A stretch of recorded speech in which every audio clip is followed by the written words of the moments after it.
आष्टा मंडी में किसान भाइयों के लिए आज गुरुवार का दिन महत्वपूर्ण है। आज मंडी में सोयाबीन, गेहूं, चना, मसूर समेत सभी फसलों की नीलामी चालू रहेगी। नीलामी करीब सुबह 11 बजे शुरू होगी। वहीं शुक्रवार को रक्षाबंधन के कारण आष्टा मंडी में नीलामी कार्यक्रम बंद रहेगा। इसके बाद शनिवार को नीलामी फिर चालू होगी, जबकि रविवार को साप्ताहिक अवकाश रहेगा। इसलिए किसान भाइयों अपनी फसल मंडी लाने से पहले इस शेड्यूल का ध्यान रखें। पिछले सप्ताह और सोमवार, मंगलवार ज्यादातर फसलों में बाजार में गिरावट देखने को मिला है। सबसे ज्यादा नजर सोयाबीन पर है। सोयाबीन का बाजार करीब एक महीने में 2000 रुपये प्रति क्विंटल से ज्यादा नीचे आ चुका है। कल तक प्लांट भाव करीब 5500 रुपये प्रति क्विंटल बताए जा रहे थे। अब आज मंडी खुलने के बाद सबसे बड़ा सवाल यही रहेगा, सोयाबीन में गिरावट का सिलसिला जारी रहता है या बाजार में कुछ मजबूती देखने को मिलती है। किसानों और व्यापारियों की नजर आज की नीलामी और प्लांट भाव पर रहेगी। मध्य प्रदेश के शाजापुर जिले के गुलाना तहसील में फसल बीमा राशि को लेकर किसानों में नाराजगी है। किसान नेताओं का आरोप है कि तहसील के कुल 78 गांवों में से सिर्फ 10 गांवों को किसानों को ही फसल बीमा की राशि मिली। किसानों का कहना है जिन किसानों को भुगतान मिला भी है वह उनकी वास्तविक फसल के क्षति के मुकाबले बहुत कम है। किसानों ने बीमा कंपनियों और प्रशासन से नुकसान के अनुसार उचित बीमा राशि दिलाने की मांग की है। अपनी मांगों को लेकर किसान देर रात तक धरना स्थल पर डटे रहे। इस दौरान किसानों ने सुंदरकांड का पाठ भी किया और जल्द समाधान की मांग उठाई है। किसानों का कहना है कि अगर सभी प्रभावित गांवों को किसानों को उचित मुआवजा नहीं मिला तो आंदोलन को आगे भी जारी रखा जाएगा। मध्य प्रदेश में पराली और नरवाई जलाई को घटनाएं रोकने के लिए सरकारी दावों के बावजूद चिंता बनी हुई है। रिपोर्ट के मुताबिक 2026 में आग लगने की घटनाओं का आंकड़ा 39,000 के पार पहुंच गया। इससे खेतों में खड़ी फसल, मिट्टी और पर्यावरण को नुकसान का खतरा बढ़ रहा है। सरकार की ओर से नरवाई प्रबंधन के लिए सैटेलाइट से निगरानी और कृषि मशीनों के लिए इस्तेमाल पर जोर दिया जा रहा है। 2026-27 में केंद्र ने पराली प्रबंधन के लिए 544.15 करोड़ का प्रावधान किया और 46,000 से ज्यादा मशीन उपलब्ध कराने का लक्ष्य रखा। मध्य प्रदेश में कई जिलों में नरवाई जलाने पर प्रशासन ने प्रतिबंध और जुर्माने का प्रावधान भी किया है। उदाहरण के लिए धार जिले में 2 एकड़ से कम जमीन पर 2500, 2 से 5 एकड़ पर 5000 और 5 एकड़ से ज्यादा जमीन पर 15,000 प्रति घटना पर्यावरण क्षतिपूर्ति दे की गई है। यानी सरकार रोकथाम के लिए निगरानी, मशीन और कार्रवाई कर रही है, लेकिन खेतों में आग की घटनाएं अभी भी बड़ी चुनौती बनी हुई है। मध्य प्रदेश के इंदौर में 1 सितंबर 2026 से दूध की नई खरीदी दर तय होनी है। इससे पहले दूध उत्पादक किसानों ने दूध का खरीद भाव 65 रुपये प्रति लीटर करने की मांग उठाई है। किसानों का कहना है पशु आहार, चारा और दूध उत्पादन की लागत लगातार बढ़ रही है, लेकिन उन्हें मिलने वाली खरीद भाव लागत के हिसाब से पर्याप्त नहीं है। 25 अगस्त को किसान शोषण विरोधी मंच के नेतृत्व में दूध उत्पादक किसान इंदौर कलेक्टर कार्यालय पहुंचेंगे और मुख्यमंत्री नाम ज्ञापन सौंपन करेंगे। किसानों ने मांग रखी है 1 सितंबर से लागू होने वाली नई दर दूध में का खरीद मूल्य बढ़ाकर 65 रुपये प्रति लीटर किया जाए। इस मांग के पीछे किसानों का तर्क है पशुओं के चारे और आहार की लागत बढ़ने से दूध उत्पादन महंगा हो गया है। वहीं उपभोक्ताओं के लिए इंदौर में खुले दूध की कीमत अप्रैल 2026 में 60 रुपये से बढ़कर 63 रुपये प्रति लीटर हुई थी। अब सबसे बड़ा सवाल यह है 1 सितंबर से इंदौर दूध संघ किसानों के लिए दूध की नई खरीदी दर कितनी तय करता है। किसानों की मांग 65 रुपये प्रति लीटर और इसी फैसले पर उनकी नजर बनी हुई है। मध्य प्रदेश में साइबर ठगी के पीड़ितों के सामने एक अजीब समस्या सामने आई है। अगर किसी व्यक्ति के खाते में सिर्फ 500 रुपये की साइबर ठगी होती है तो पुलिस ने वहां रकम होल्ड करवा दी तो उसे वापस लेने के लिए 1000 रुपये का क्षतिपूर्ति बॉन्ड देना पड़ रहा है। इस व्यवस्था इंडियन स्टाम्प एक्ट 1899 के तहत लागू बॉन्ड ड्यूटी से जुड़ी है। यानी बॉन्ड की राशि ठगी गई रकम के हिसाब से तय नहीं होती है। 500 की रकम हो या उससे ज्यादा, बॉन्ड 1000 रुपये का ही देना पड़ता है। राजस्थान और जम्मू कश्मीर में यहां बॉन्ड राशि घटाकर 200 रुपये की जा चुकी है, परंतु मध्य प्रदेश साइबर पुलिस ने इस समस्याओं को देखते हुए गृह विभाग को बॉन्ड की राशि शो करने का प्रस्ताव भेजा है। मतलब साफ है, ठगी के बाद अगर पैसा बैंक में होल्ड हो गया तो पैसा वापस मिलने की प्रक्रिया में यह बॉन्ड एक अतिरिक्त खर्च बन रहा है। अब देखना होगा कि सरकार साइबर पुलिस के प्रस्ताव पर क्या फैसला लेती है। त्योहार से पहले मध्य प्रदेश के खाद्य सुरक्षा विभाग ने 20 जुलाई से 25 अगस्त 2026 तक विशेष जांच अभियान चलाया। इस दौरान भोपाल, इंदौर, उज्जैन, कटनी, नर्मदापुरम, डिंडोरी, धार और दामोह से घी के नमूने लिए गए। जांच में 25 ब्रांड के घी अमानक पाए गए। सबसे ज्यादा गड़बड़ी भोपाल में 9 और इंदौर में 7 सैंपल में मिली, जबकि उज्जैन में 3 सैंपल फेल हुए हैं। अन्य 5 जिलों में भी अमानक की घी के नमूने मिले हैं। कुछ नमूनों में पॉम ऑयल समेत अन्य मिलावट सामने आई है। जांच के दौरान अनिक, अमृत समेत कई ब्रांड भी जांच के घेरे में आए हैं। खाद्य विभाग ने संबंधित कारोबारियों के खिलाफ नियमानुसार कार्रवाई शुरू कर दी है। साथ ही गुजरात के खेड़ा जिले की बालाजी डेयरी प्रोडक्ट के घी का नमूना असुरक्षित मिलने पर गुजरात के खाद्य सुरक्षा आयुक्त को भी कार्रवाई के लिए पत्र भेजा गया। इसी अभियान में भोपाल के नादरा बस स्टैंड से जब्त 166 किलो मिल्क केक भी जांच अमानक मिला। यहाँ खेप नागपुर की मनन स्वीट से लाई गई थी। उज्जैन जिले के खाचरोद स्थित रामोला मंदिर के प्रबंधन और पुजारी के अधिकारी को लेकर करीब 72 साल से चल रहे विवाद पर मध्य प्रदेश हाईकोर्ट की इंदौर खंडपीठ ने बड़ा फैसला सुनाया। न्यायमूर्ति विनय सराफा ने 62 पेज के फैसले में निचली अदालत निर्णय निरस्त कर दिया। कोर्ट ने स्पष्ट किया है कि मंदिर और उससे जुड़ी चल अचल संपत्तियों के वास्तविक मालिक भगवान श्री राम है। किसी पुजारी, महंत या निजी समाज को इन संपत्तियों पर मालिकाना हक नहीं है। मंदिर का प्रबंधन राज्य के राजस्व विभाग के अधीन रहेगा और कलेक्टर इसकी देखरेख करेंगे। मामले में रतन दास की पुजारी नियुक्तियों को भी कोर्ट ने वैध माना है। कोर्ट ने कहा है, रामोला मंदिर मठ नहीं है, इसलिए पुजारी के लिए ब्रह्मचारी या अविवाहित होना अनिवार्य नहीं है, यानी रतन दास पुजारी के रूप में सेवा जारी रखेंगे। विवाद की जड़ 1907 की वसीयत से जुड़ी हुई है। बाद में 1930 में मंदिर का प्रबंधन तत्कालीन औकाफ विभाग ने अपने अधीन ले लिया था और 1948 में रतन दास को पुजारी नियुक्त किया गया। 1954 में मुकदमा शुरू हुआ और कई दशकों की कानूनी लड़ाई के बाद अब हाईकोर्ट ने स्थिति स्पष्ट कर दी है। मध्य प्रदेश के स्कूल शिक्षा विभाग ने ई अटेंडेंस को लेकर नया सर्कुलर जारी करने की तैयारी की है। शिक्षकों की तकनीकी और व्यवहारिक परेशानियों को देखते हुए संकुल प्राचार्यों को उचित मामलों में देरी से लगी ई अटेंडेंस पर राहत देने का अधिकार दिया जाएगा। लोक शिक्षण आयुक्त अभिषेक सिंह के मुताबिक नया सर्कुलर अगले 15 दिनों में जारी किए जाने की तैयारी में है। अभी मध्य प्रदेश में रोजाना करीब 97 से 98% शिक्षक ई अटेंडेंस दर्ज कर रहे हैं। नए नियम में यह स्पष्ट किया जाएगा कि किन परिस्थितियों में देरी को उचित माना जाएगा। संकुल प्राचार्य कारण की जांच करने के बाद ही राहत दे सकेंगे, ताकि इस अधिकारी का मनमाना इस्तेमाल ना हो। एक और बड़ी राहत यह है, ई अटेंडेंस के कारण जून का रुका हुआ या काटा गया वेतन पात्र शिक्षकों को दिया जाएगा। इसके लिए जुलाई और अगस्त की ई अटेंडेंस भी देखी जाएगी। हालांकि जो शिक्षक लगातार जानबूझकर ई अटेंडेंस नहीं लगाते हैं, उनके खिलाफ वेतन कटौती समेत कार्रवाई जारी रहेगी। मध्य प्रदेश के बहुचर्चित नर्सिंग कॉलेज घोटाले में सुप्रीम कोर्ट ने सख्त रुख अपनाया। ग्वालियर चंबल संभाग के करीब 130 नर्सिंग कॉलेजों को लेकर कोर्ट ने कहा है, जब तक इन कॉलेजों की स्थिति सीबीआई की जांच और रिपोर्ट से स्पष्ट नहीं होती, तब तक वहां परीक्षा कराने की अनुमति नहीं दी जाएगी। मामला उन नर्सिंग कॉलेजों से जुड़ा है जिनकी मान्यता, जरूरी सुविधाएं, फैकल्टी और शैक्षणिक व्यवस्था को लेकर लंबे समय से सवाल उठते रहे। इससे पहले मध्य प्रदेश हाईकोर्ट की ग्वालियर बेंच के निर्देश पर सीबीआई ने नर्सिंग कॉलेजों की जांच की थी। जांच में कई कॉलेजों में नियमों और जरूरी मानकों से जुड़ी कमियां सामने आई थी। इस फैसले का सीधा असर उन हजारों नर्सिंग छात्रों पर पड़ सकता है जो इन कॉलेजों में पढ़ाई कर रहे हैं और परीक्षा का इंतजार कर रहे हैं। कोर्ट का रुख साफ है, जिन संस्थानों की पात्रता और व्यवस्था जांच बाद स्पष्ट नहीं है, वहां परीक्षा कराकर छात्रों के भविष्य से समझौता नहीं किया जा सकता। मध्य प्रदेश के विदिशा में सरकारी शिक्षक की नौकरी लगवाने का झांसा देकर करीब 29 लाख रुपए ठगने का मामला सामने आया। पुलिस ने मामले में एक सहायक शिक्षक को गिरफ्तार किया। आरोप यह है, आरोपी ने बीएड छात्र से 3,75,000 लेकर सहायक शिक्षक पद का फर्जी नियुक्ति पत्र थमा दिया। नौकरी नहीं मिलने पर छात्र ने शिकायत की, जिसके बाद पुलिस ने जांच शुरू की। जांच में सामने आया है कि आरोपी ने सरकारी नौकरी लगवाने के नाम पर कई लोगों से रकम ली थी और कुल ठगी करीब 29 लाख बताई जा रही है। पुलिस अब तक यह पता लगाने में जुटी है, इस ठगी में आरोपी के साथ और कौन कौन लोग शामिल हैं और कितने अभ्यर्थी से पैसा लिया गया है। मध्य प्रदेश में इस मानसून सीजन में 1 जून से 26 अगस्त तक औसतन 25.5 इंच यानी 648.7 मिलीमीटर बारिश हो चुकी है। यहां पूरे सीजन के सामान्य कोटे का करीब 68% है। इस अवधि तक सामान्य बारिश 28.6 इंच होनी चाहिए थी, यानी प्रदेश में करीब 3.1 इंच बारिश कम है। अब मानसून का सिस्टम पूर्वी मध्य प्रदेश से खिसक कर उत्तरी, पश्चिमी और मध्य हिस्सों में सक्रिय हो रहा है। मौसम विभाग के अनुसार अगले 2 से 3 दिन भोपाल, उज्जैन, ग्वालियर, सागर और चंबल संभाग के कई जिलों में तेज बारिश हो सकती है। भिंड, दतिया और सागर में आज ऑरेंज अलर्ट जारी किया गया है। बारिश की कमी की बात करें तो प्रदेश के 40 जिलों में सामान्य से कम बारिश है, जबकि सिर्फ 15 जिलों में सामान्य से ज्यादा बारिश हुई है।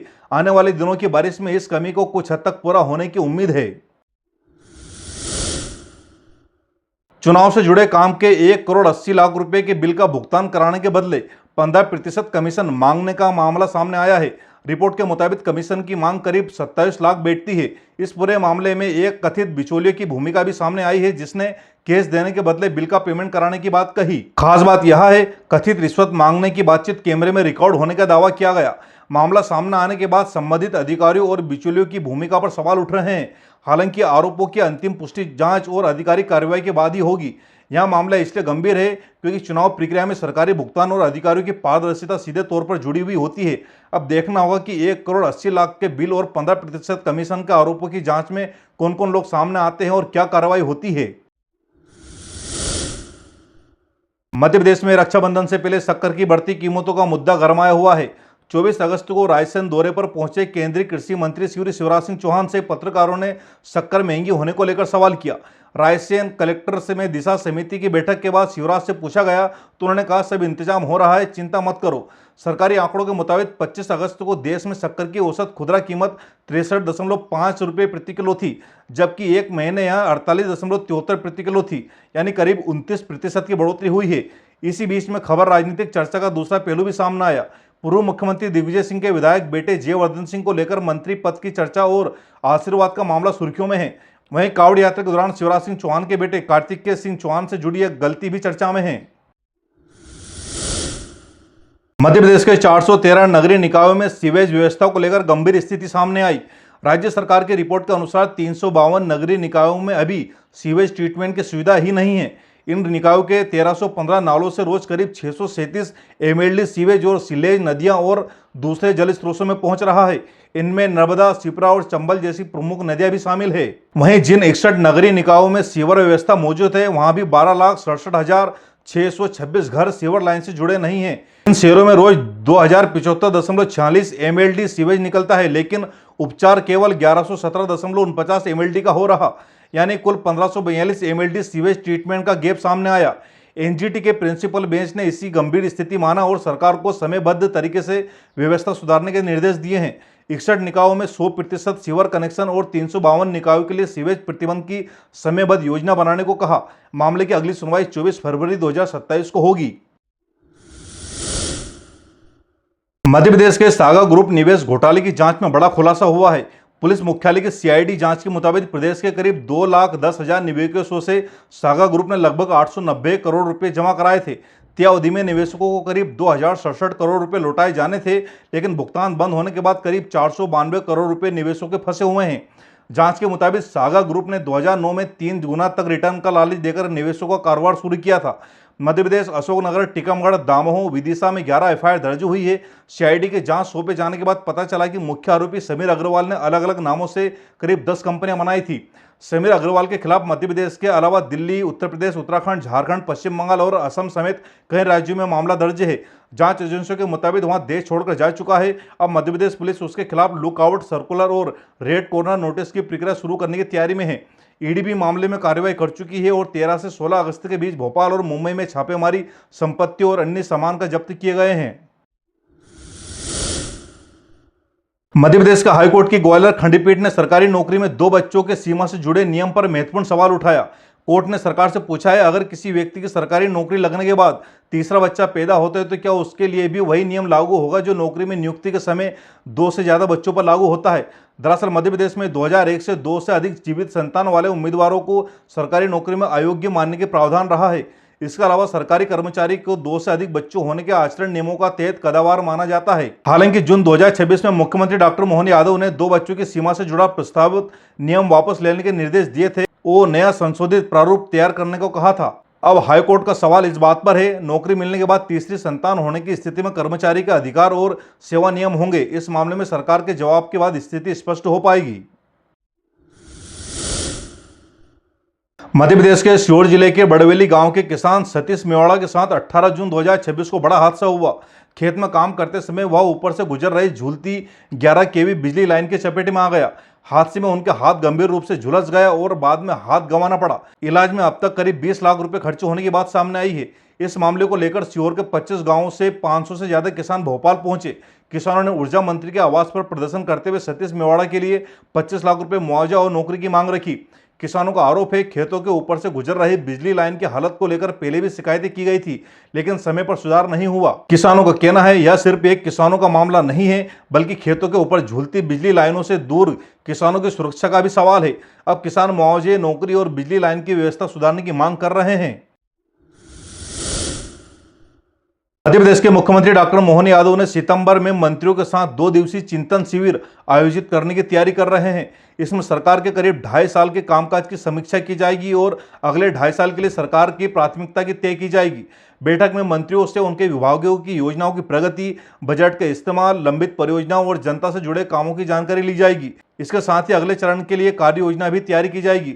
सरकार के 45 सूत्रीय समीक्षा में एजेंडा में शिक्षा, स्वास्थ्य, कृषि, निवेश, रोजगार, पर्यटन, बुनियादी ढांचा और प्रशासनिक सुधार जैसे विषय शामिल है। मुख्यमंत्री का जोर इस बात पर है सिर्फ योजना बने नहीं बल्कि कम समय सीमा पर पूरा हो और उसका लाभ सीधे जनता तक पहुंचे। भोपाल के नीलम पार्क में शिक्षक भर्ती 2025 में पद बढ़ाने की मांग को लेकर अभ्यर्थियों का आंदोलन जारी है। इसी आंदोलन में ब्यावरा के अभ्यर्थी नरेंद्र सिंह राजपूत पिछले करीब 5 दिन से अन्न जल त्याग कर अनशन पर बैठे थे। मंगलवार को उनकी तबियत बिगड़ने के बाद पुलिस उन्हें धरना स्थल से उठाकर एम्बुलेंस से अस्पताल ले गई। रिपोर्ट के अनुसार नरेंद्र करीब 95 घंटे से अनशन पर थे। अभ्यर्थी की मांग है शिक्षक भर्ती वर्ग 2 में 25,000 और वर्ग 3 में 3,000 पद बढ़ाए जाएं। आंदोलन में अलग अलग जिलों से अभ्यर्थी भोपाल पहुंचे हैं। नरेंद्र को अस्पताल ले जाने के बाद प्रदर्शनकारियों ने आंदोलन और तेज करने की चेतावनी दी है। कांग्रेस प्रदेश अध्यक्ष जीतू पटवारी ने भी नरेंद्र से वीडियो कॉल पर बात समर्थन का भरोसा दिया है। मध्य प्रदेश के इंदौर ट्रैफिक पुलिस ने तेज आवाज करने वाले मॉडिफाइड साइलेंसरों के खिलाफ बड़ी कार्रवाई की है। पिछले दिनों शहर के अलग अलग इलाकों में चेकिंग के दौरान बड़ी संख्या में ऐसे साइलेंसर जब्त किए गए थे जो वाहनों के कंपनी वाले मूल साइलेंसर्स के बदलाव करके लगाए गए थे। पुलिस ने जब्त किए गए 1500 से ज्यादा मॉडिफाइड साइलेंसरों को सड़क पर रखकर रोड रोलर चलाकर नष्ट कर दिया। इन जब्त साइलेंसरों की अनुमानित कीमत करीब 75 लाख बताई गई है। पुलिस का कहना है कि इन्हें नष्ट करने का मकसद यह है जब्त किए गए साइलेंसर दोबारा किसी वाहन में इस्तेमाल न हो सके। पुलिस के मुताबिक ऐसे साइलेंसरों से निकलने वाली तेज आवाज से ध्वनि प्रदूषण बढ़ता है और बुजुर्ग, बच्चों और मरीजों को परेशानी होती है। अब कार्रवाई सिर्फ वाहन चालकों तक सीमित नहीं रहेगी। पुलिस उन दुकानदारों और विक्रेताओं की भी जानकारी जुटा रही है जो ऐसे प्रतिबंधित साइलेंसर बना रहे हैं। ट्रैफिक पुलिस ने वाहन चालकों से अपील की है कि वे अपने वाहन में कंपनी द्वारा निर्धारित मानक वाला साइलेंसर का इस्तेमाल करें। मध्य प्रदेश के इंदौर के बॉम्बे हॉस्पिटल की सर्विस रोड की खराब हालत को लेकर बुधवार को कांग्रेस ने प्रदर्शन किया। इंदौर शहर कांग्रेस के अध्यक्ष चिंटू चौकसे कांग्रेस कार्यकर्ता के साथ इसी सड़क पर कीचड़ में बैठ गए। चौकसे के मुताबिक मंगलवार को उनकी कार इसी सर्विस रोड पर गहरे कीचड़ और गड्ढों में फंस गई थी। स्थानीय लोगों की मदद से काफी मशक्कत के बाद कार को बाहर निकाला गया। इसके बाद उन्होंने सड़क की हालत को लेकर विरोध जताया। चौकसे का आरोप है कि करीब 2 साल पहले ड्रेनेज लाइन डालने के लिए सड़क खोद दी गई थी, लेकिन इसके बाद भी सड़क की हालत खराब है। उनका कहना है यह रोजाना 2 पहिया वाहन चलाकर फिसल कर गिर जाते हैं, लोगों को परेशानी होती है। कांग्रेस ने सड़क की तत्काल मरम्मत की मांग की और 5 दिन में सड़क ठीक होने पर चक्का जाम की चेतावनी दी है। मध्य प्रदेश में प्रस्तावित सम्मान नागरिक संहिता यानी यूसीसी को लेकर विरोध तेज हो रहा है। भोपाल में मुस्लिम संगठनों और धार्मिक प्रतिनिधियों ने यूसीसी के प्रावधान पर आपत्ति जताई। भोपाल के शहर काजी मुश्ताक अली नदवी का कहना है अगर सरकार यूसीसी वापस नहीं लेती है तो मुस्लिम समुदाय को इसके दायरे से बाहर रखा जाना चाहिए। मुस्लिम संगठनों की मुख्य आपत्ति निकाह, तलाक और विरासत जैसे व्यक्ति कानूनों से जुड़े प्रावधान को लेकर है। उनका कहना है कि मामले मुस्लिम पर्सनल लॉ से जुड़े हैं और इनमें हस्तक्षेप स्वीकार नहीं किया जाएगा। इस मुद्दे पर विरोध सिर्फ भोपाल तक सीमित नहीं है। 19 अगस्त को मध्य प्रदेश के करीब 50 जिलों में मुस्लिम समुदाय की ओर से राष्ट्रपति का नाम ज्ञापन सौंपा गया है। भोपाल में 21 सदस्यीय प्रतिनिधि मंडल कलेक्टर कार्यालय पहुंचा था। विधायक आरिफ मसूद ने भी कहा है कि पर्सनल लॉ से जुड़े अधिकारी की रक्षा के लिए चरणबद्ध आंदोलन जारी रहेगा। हालांकि अभी यूसीसी को लेकर अंतिम कानून लागू नहीं हुआ है। मध्य प्रदेश में फिलहाल ड्राफ्ट तैयार करने और अलग अलग वर्गों से सुझाव लेने की प्रक्रिया चल रही है। इसलिए विरोध करने वाले संगठनों की मांग और सरकार की अंतिम व्यवस्था दोनों को अलग अलग समझना जरूरी है।